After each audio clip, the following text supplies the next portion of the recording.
आप सभी को मेरा विनम्रता पूर्वक प्रणाम। आज मैं बात करने जाऊंगा मेरे और आपके भविष्य की, हमारी आने वाली पीढ़ी की, हमारे भविष्य की। इसलिए बात बहुत ही महत्वपूर्ण है। आप सभी का मैं अभिवादन करना चाहूंगा आकाश कोटा की तरफ से। जो आज मैं बात करने जाऊंगा वो आने वाले 10 वर्षों की नींव रखने जा रही है। कुछ सुझाव हैं, कुछ मेरी बातें हैं जो मैं आप तक पहुंचाना चाहता हूं। इनमें से पहला सुझाव जो है वो शिक्षा नीति को लेकर है,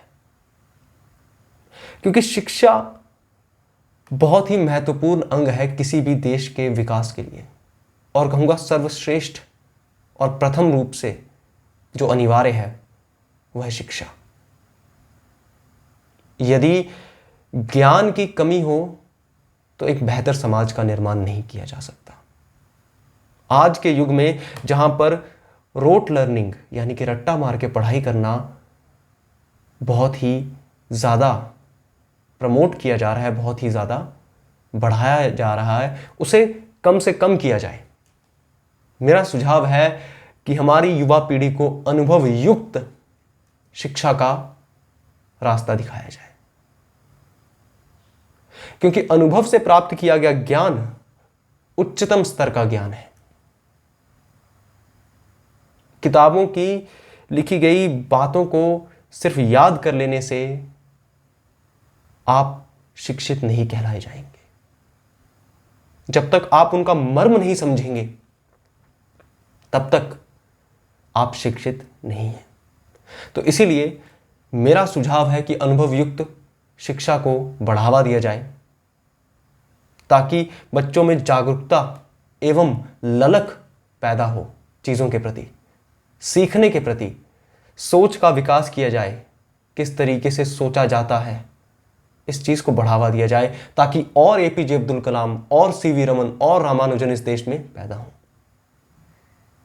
बहुत ही अनिवार्य विषय है ये। और इसी से जुड़ा दूसरा विषय है स्वास्थ्य का, सेहत का, जिसे आजकल हम में से हर कोई नजरअंदाज किए जा रहा है। बदलते हुए युग में, बदलते हुए समय में हम लोगों ने स्वास्थ्य को कहीं पीछे छोड़ दिया, जिसकी बहुत बड़ी कीमत शायद हमें चुकानी पड़ जाए, किंतु इससे बचा जा सकता है यदि हम अपनी दिनचर्या में प्राणायाम एवं योग को ले आए। जीवन का एक नया आयाम खुल जाएगा यदि जीवन में प्राणायाम और योग आ जाए। आप बहुत सारी जो जीवन शैली से जुड़ी हुई बीमारियां हैं जिनसे अधिकतम लोग ग्रस्त हैं, जैसे तनाव हो गया, जैसे मोटापा हो गया, आप उनसे बच जाएंगे। और यदि आप उनसे बच गए तो जीवन में सफल हो ही जाएंगे। इसीलिए जितना ज़्यादा हो सके उतने ज़्यादा व्यायाम करें, कार्य में लग्न रहें, अपनी दिनचर्या को ऐसा बनाएं जिसमें नियमित रूप से व्यायाम, योग एवं प्राणायाम हो। और यह बात अगर बचपन से बच्चों में डाली जाए तो और बेहतर, क्योंकि एक स्वस्थ तन में ही एक स्वस्थ मन बसता है। मेरा आपसे हाथ जोड़ के अनुरोध है कि कृपया करके इसे नजरअंदाज ना करें इस बार। तीसरा विषय जो कि इससे बहुत ज्यादा जुड़ा हुआ है वो है पर्यावरण का। आप जिस जगह में रहते हैं, जिस समाज में रहते हैं, वहां की हवा में शुद्धता कितनी है, वहां के जल में शुद्धता कितनी है?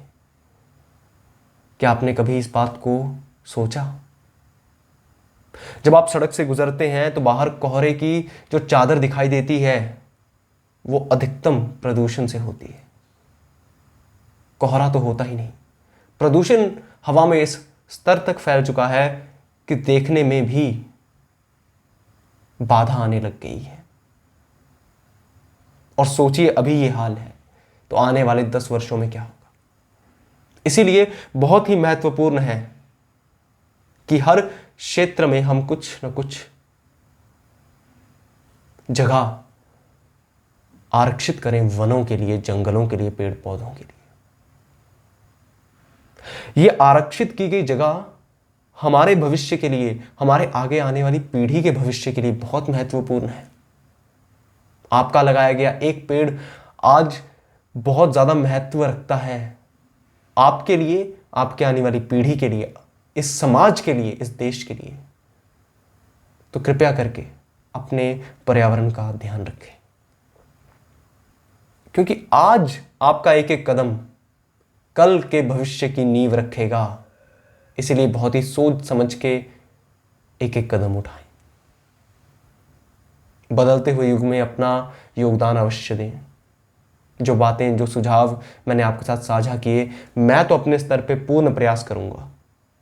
बात आपकी है कि इस बार आप अपना पूर्ण प्रयास करते हैं या नहीं।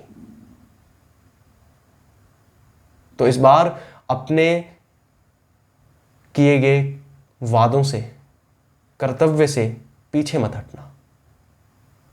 इसी के साथ आपसे इजाजत चाहूंगा। मेरा नाम अनिरुद्ध शर्मा, बैच RM07। बहुत बहुत धन्यवाद।